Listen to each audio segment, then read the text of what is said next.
वारकरी संप्रदायामध्ये शंकर आणि विष्णू या देवतांचं ऐक्य आहे. म्हणजे शंकर वेगळा नाही आणि विष्णू वेगळा नाही, दोन्ही स्वरूप आता एकच आहेत, हे वारकरी संप्रदायाचं प्रतिपादन आहे.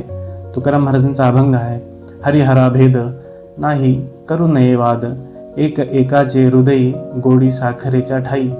साखर आणि तिची गोडी नाही वेगळी करता येत.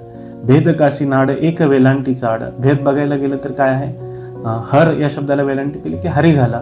स्वरूप आता भेद नाही, वेलांटीचा फरक आहे. उजवे वाम भाग तुका म्हणे एकचे अंग. एक अंगी आहे आणि त्याला एक उजवं अंग असतं, डावं अंग असतं, म्हणून अंगीमध्ये भेद होत नाही, माणूस एकच असतो.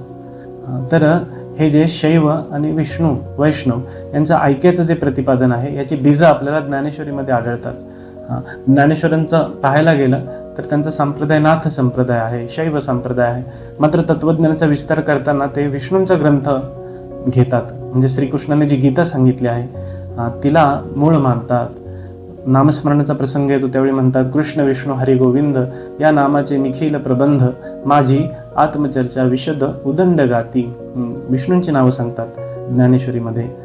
आणखी म्हणतात, पंथरा सांगताना म्हणतात, जिये मार्गीचा कापडी महेश अजूनी. त्यामुळे वारकरी संप्रदायात हे शैव वैष्णव ऐक्य जे आहे याची बीजं माऊलींच्या वाङ्मयामध्ये सापडतात.